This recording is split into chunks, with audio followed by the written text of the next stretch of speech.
Good afternoon, my friends. It's Marie from Grammy's channel, and today I have another Christmas book for you. And what I love about this Christmas book is I've read it for years and years and years. I don't even know how long I've been reading it. At least 10 or 11 years, maybe 15. But it's a wonderful book, and it's called Auntie Claus, or at least that's the way I say it. And it's by Elise Primavera, and I will leave a link at the end of the video so that you can see where you can buy your copy. It's not as interactive as some, but the kids get really engaged and they love to do her voice, and it has some really great pictures. So I hope you enjoy. The Kringle family lived high atop the luxurious Bean Cherry Hotel in New York City, and they loved Christmas. They kept a Christmas tree all year long, and Mr. Kringle was president of the renowned Jingle Bell Bell Company. Mrs. Kringle owned the fabulous Mistletoe to Nail Salon over on 56th and 5th. They had even named their young son after you-know-who. Sophie and her little brother had everything, but if you had asked them if it was enough, no, they would say. Was it enough to have their own private soda fountain? No, they would shake their heads back and forth. Was it enough to have good clothes and books galore? No, no, no, they would scream. It had been suggested, their great aunt Auntie Claus, that maybe Sophie and her little brother were given too many presents. Do you think that's possible? You can never have too many presents, in my opinion, said Sophie. Yes, everyone in the Kringle family loved Christmas, but no one loved it more than Auntie Claus. Look at that picture. She looks like she enjoys it very much. Auntie Claus lived at the Bing as well, penthouse 25C, and every afternoon Sophie was summoned there for tea, and each day Auntie Claus would instruct Sophie on a different topic. One day it might be Christmas tree. Always pick a nice full one, darling, with springy needles. Another day on decorating. You must drape the garland, darling, one strand at a time. You must never just throw it on. After they finished tea, Auntie Claus would close with one of these words of wisdom. And darling, always remember my first and final rule. Whether it's birthdays or Christmas or Halloween, it is far better to give than receive. Don't forget the motto. Here's a picture of New York. Usually that looks like Macy's Parade to me. Sophie wondered about her great aunt a lot. She's so mysterious, she thought, and this was true. There were many strange goings-on in Penthouse 25C. Most people considered Auntie Claus just another one of those eccentric New Yorkers, but Sophie knew there was much more to her than that. She always had a diamond key that hung from her neck with a silver ribbon. Just a bit of costume jewelry, darling, her aunt would say, and quickly changed the subject. Why did Auntie Claus leave every year right after Halloween and not come back until after Valentine's Day? Just a business trip, darling. Where does she go? Once again, it was Halloween, and Auntie Claus announced, in 1 week, I'm on my annual business trip. What kind of business are you in anyway? That, darling, is for me to know and you to find out. And that was exactly what Sophie intended to do. This year, I have a plan. I will stow away. Do you know what stow away means? As she was leaving, Sophie said, I'm going on a business trip with Auntie Claus. Marvelous, darling. Be home in time for Christmas. That's a good girl, said her mother. Do take your mittens, said her father. I'm going too, said little brother. Oh, no, you're not. Can if I want to, cannot, can do, cannot. Wah! And Sophie could hear his ear-splitting scream fade as she ran out the door. And Sophie tiptoed into Auntie Claus's apartment. There were so many boxes. She chose the largest and pushed aside the capes and furs and wriggled inside. And quietly she made a little peephole in the little cardboard so she could see everything that was going on. Auntie Claus entered the room, and she removed the diamond key that hung from the ribbon around her neck.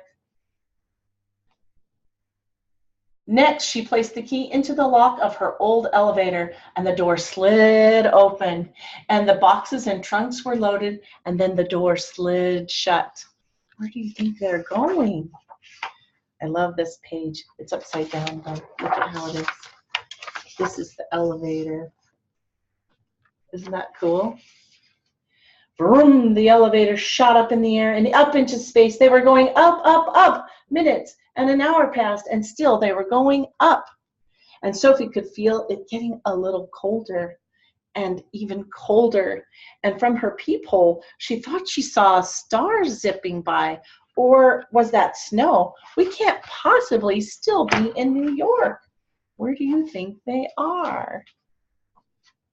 The elevator landed with a thunk, and tipping over Sophie's box, she could no longer see. She thought she heard some cheers.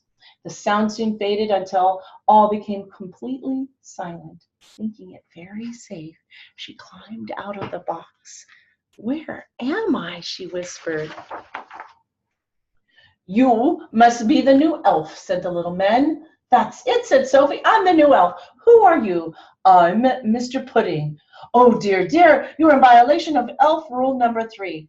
"What do you mean?" He pulled a worn green and red book out from his pocket, and on the cover it said Elf Rules and Vital Information, and he pointed to the section on the dress code. "Always look neat, always look snappy. A well-dressed elf always feels happy. Follow me," he said, and he trotted off into the darkness. "Where are we going?" shouted Sophie. "Hurry, hurry, hurry. Only 48 days left."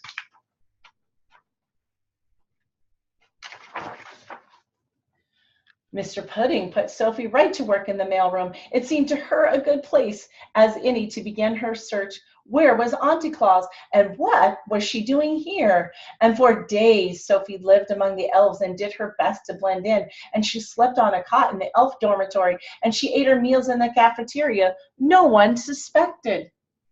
Every day Mr. Pudding appeared. "Hello, Elf Sophie, settling in? The uniform is itchy, and the hours, oh my goodness, the hours are so long. This is hard work." "Oh, dear, dear," said Mr. Pudding, and he pulled out the green and red book from his pocket. "She's violated another elf rule. Elf rule number 2, an elf's work is never done, but hard work never hurt anyone." Rule schmools, thought Sophie. It's December 10th, too. Did you see that? For weeks, Sophie looked high and low for Auntie Claus, but now it was almost Christmas Eve, and she turned up nothing. Sophie was worried. If she didn't find Auntie Claus, how would she get home? And if she didn't get home, how will I get all my...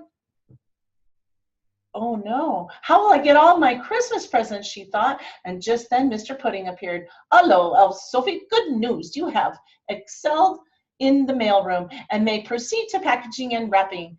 But after that, we'll all pitch in on sleigh packing." "I'm not going to package wrapping, and I'm not going to sleigh packing. I want to go home," Sophie yelled. "I have to get all my..."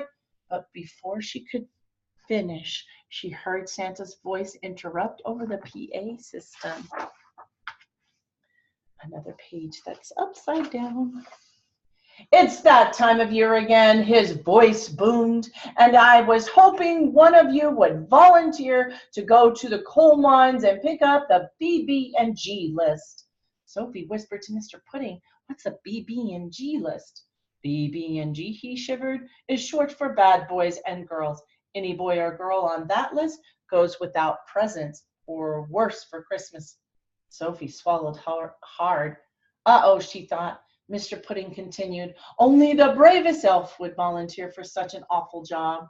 Yes, a brave elf, thought Sophie, or else a girl who thinks her name might be on that list. And she raised her hand high. "I'll go," she said.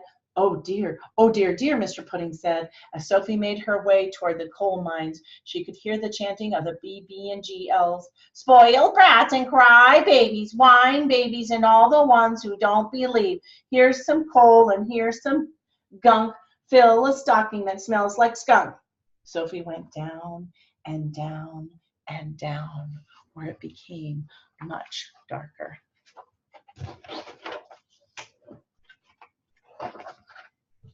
And finally, she reached the very bottom, and there was the list. And Sophie looked for her name, but her name wasn't on the list. It was, my own little brat of a brother. Chris is on the bad boys and girls list. Well, she thought once she'd gotten past the shock of it, they do kind of have a point. But then she pictured the two of them on Christmas morning, and there would be lots of presents for her and nothing for her little brother. On his favorite day of the year, Chris would only find a stinky stocking filled with coal and gunk. He will be so disappointed. He will be so very sad, Sophie said, and she quickly erased his name. But now there was a large telltale gap. What do you think she's going to do? Sophie took in a deep breath, and she wrote her name instead. The ink wasn't even dry on the page when some kind of really strong magic happened, and right before her eyes, the list, the BB&G elves, and the coal mines vanished, and Sophie was whirling around and around and hurling through the air in a blur of Christmas red and green. Was she up? Was she down? Sophie was standing on the stage in the grand ballroom, and a clock struck midnight, and Santa began to speak. She's always on time. She works harder than anyone I know, including me. Ho, ho, ho. In short, she does right, and I would be lost without her. Let's have a big round of applause for my sister. And the curtain opened. Auntie Claus, Sophie shouted. Auntie Claus, Auntie Claus, hooray for Auntie Claus. Everybody cheered. Turning to Sophie, Auntie Claus winked and said, come along, darling. You must be home in time for Christmas. Sophia was about to climb onto the sleigh when Mr. Pudding appeared. He was waving the green and red book in the air. Oh no, she broke another elf rule.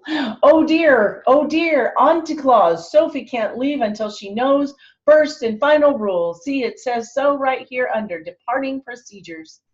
The reindeer stomped restlessly and shook their heads as if to say, let's go, let's go. Sophie already knows the first and final rule, Mr. Pudding. I do, said Sophie. Yes, you do. Now hop onto the sleigh. There's a good girl. Ooh, look at the Statue of Liberty. Santa's driving by. Sophie jumped onto the sleigh, and it rose high in the sky. Goodbye, goodbye, she called. She could barely hear her aunt's voice over the wind and the snow. I knew you had it in you. Merry Christmas, darling. And the sleigh picked up speed. Ho, ho, ho, Santa laughed as the stars whizzed by. And Sophie closed her eyes, her face stung with the cold. And when Sophie opened her eyes, she could hardly believe she was in her own bed again, and she ran down the stairs toward the living room. Please, please let him get his presents, she whispered to herself. And under the tree was her little brother, and his cheeks were red, and his eyes sparkled, and his belly shook with laughter. Merry Christmas, Sophie, he bellowed. Merry Christmas, Chris. Sophie sighed with great relief. It was then she realized Auntie Claus is right. I do know the first and final rule, she said to herself. It is far better to give than receive. But it's not the end. There's going to be something else. There is something here for you, her mother and father said proudly, and they handed Sophie a tiny box with a card. Inside was a diamond key hanging from a red ribbon. It's from Auntie Claus, Sophie said. Where's Auntie Claus anyway? Chris piped up. On a business trip, darling. Suddenly a thought occurred to Chris. She's never here on Christmas. What kind of business is she in anyway? This is part you can share in. That is for me to know and you to find out. And someday he would, but that's another story. And then here's a picture of the key that she got. For my niece, Sophie, you really are a chip off the old block. Love, Auntie Claus. I'll be expecting you in town for Valentine's Day, darling.